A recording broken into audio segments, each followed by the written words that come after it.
BBAలో university second rank third rank సాధించడం sun international విద్యార్థులకే సాధ్యం. నమస్తే, welcome to Telugu one news. నేను రూపానాథెల్ల. ఒక్కొక్కరు కాదు, మందులుగా బీఆర్ఎస్ నుంచి కాంగ్రెస్ లోకి. మగధీర సినిమాలో ఓ డైలాగ్ ఉంటుంది, ఒక్కొక్కరిని కాదు షేర్ ఖాన్ 100 మందిని ఒకేసారి పంపించు అని. బీఆర్ఎస్ పరిస్థితి చూస్తుంటే ఆ డైలాగ్ రివర్స్లో గుర్తుకొస్తుంది. ఒక్కొక్కరుగా కాదు కేసీఆర్, మందులుగా వెళ్ళిపోతామని బీఆర్ఎస్ ఎమ్మెల్యేలు చెప్తున్నారా అనిపించక మానదు.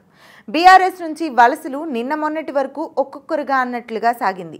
అయితే ఇప్పుడు మాత్రం ఆ వలసల వేగం పెరిగింది. ఒక్కొక్కరిగా కాదు, మందలుగా పార్టీ మారేందుకు ఉత్సాహం చూపుతున్నారు. కాంగ్రెస్ హైకమాండ్ నుంచి రేవంత్ కు గ్రీన్ సిగ్నల్ రావడంలో ఆయన ఆపరేషన్ ఆకర్ష్ స్పీడ్ పెంచారు. గతంలో కేసీఆర్ ఏ విధంగానైతే విపక్ష పార్టీల నుంచి వలసలు ప్రోత్సహించి వాటిని బలహీనపరిచారో, ఇప్పుడు అదే రీతిలో రేవంత్ బీఆర్ఎస్ ఎమ్మెల్యేల చేరిక విషయంలో వేగం పెంచారు.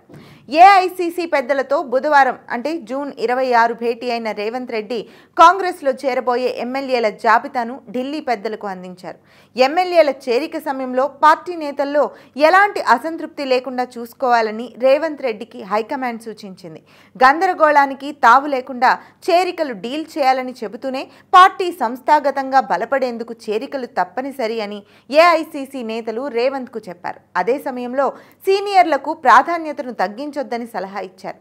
ఇప్పటికే తన అసంతృప్తిని బాహాటంగా వ్యక్తం చేసి ఎమ్మెల్సీ పదవికి రాజీనామా చేయడానికి సిద్ధపడిన జీవన్ రెడ్డిని హైకమాండ్ బుజ్జగించింది.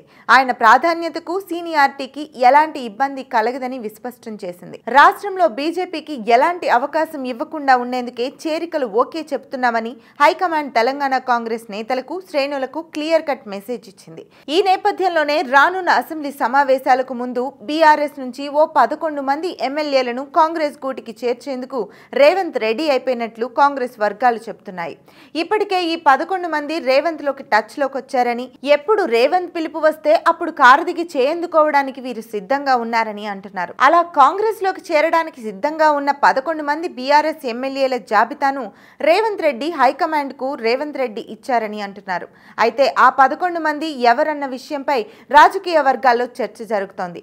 ఇక పరిశీలకులైతే కేసీఆర్ నిర్వహించిన అత్యవసర సమావేశాన్ని డుమ్మా కొట్టిన 5 ఎమ్మెల్యేల పేర్లు చెప్తున్నారు. ఈ 5 కాకుండా మిగిలిన 6 ఎవరన్న విషయంలో సర్వత్రా ఉత్కంఠ నెలకొంది. చివరాఖరికి కారు పార్టీలో కూడా చేయందుకునే ఎమ్మెల్యేలు ఎవరన్న దానిపై పెద్ద ఎత్తున చర్చ జరుగుతోంది. అయితే కాంగ్రెస్ నుంచి మాత్రం కారు దిగి చేయందుకోబోయే ఎమ్మెల్యేలు ఎవరన్న విషయంపై ఎటువంటి లీకులు రావడం లేదు. ఈ నేపథ్యంలోనే కేసీఆర్ ఇటీవల ఫామ్ హౌస్ లో నిర్వహించిన అత్యవసర సమావేశానికి కేటీఆర్ కూడా డుమ్మా కొట్టడం రాజకీయంగా ఎనలేని ప్రాధాన్యత సంతరించుకుంది.